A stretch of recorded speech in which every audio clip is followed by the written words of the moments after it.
नमस्कार दोस्तों, हमारी आज की कहानी का नाम है सौभाग्य की चूड़ियाँ। देखो बहू, मैं तुम्हारे लिए ये कांच की चूड़ियाँ और सुहाग का सामान लाई हूँ। तीज पर पहन लेना, तुम्हारे हाथों में बहुत सुंदर जचेंगी ये चूड़ियाँ। ठीक है मम्मी जी, पहन लूँगी।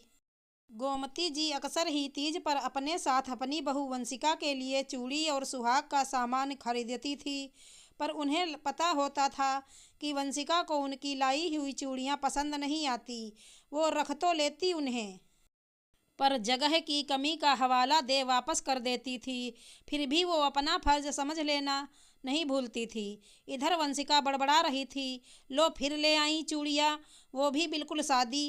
कौन कहता है इन्हें लाने के लिए? मेरा तो पूरा बक्सा ही भर गया है फालतू की चूड़ियों से।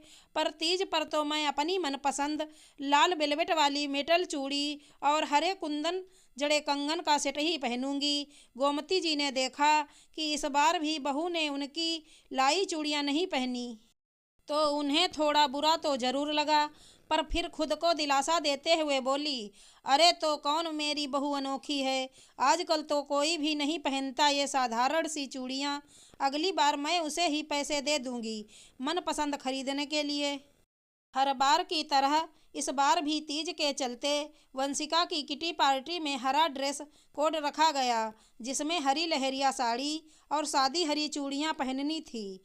अगले दिन किटी पार्टी में रेडी होने के लिए उसने पिछली बार तीज पर पहनी सुंदर गोटा लगी लहरिया साड़ी उठाई और साथ में मैचिंग कंगन सेट।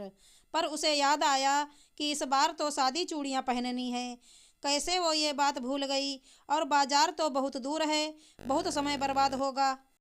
सोचने लगी, माँ जी के पास जरूर रखी होंगी हरी चूड़ियाँ, पर किस मुँह से मांगूं। हर बार मैं उन्हें लौटा देती थी, और इस बार तो उन्होंने दी भी नहीं। शायद मैंने उनका दिल दुखाया है।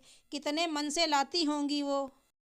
इसी उधेड़ बुन में खोई थी। तभी गोमती जी की आवाज़ सुन पलट कर देखा तो हाथ में वही सादी सी हरी चूड़ियाँ लिए देख उसकी आंखों में चमक आ गई।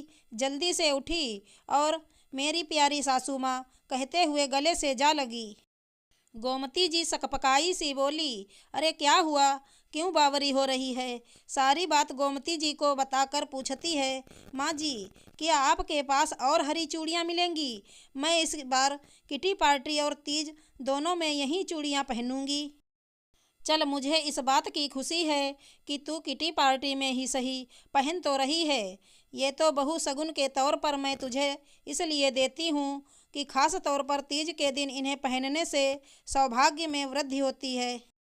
क्योंकि सिंधारा बहू के मायके से आता है, पर तुम्हारी माँ के ना होने पर बस चूड़ी ही खरीद लेती हूँ।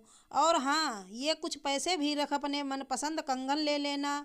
वंशिका के सर पर हाथ फेरते हुए गोमती जी बोली।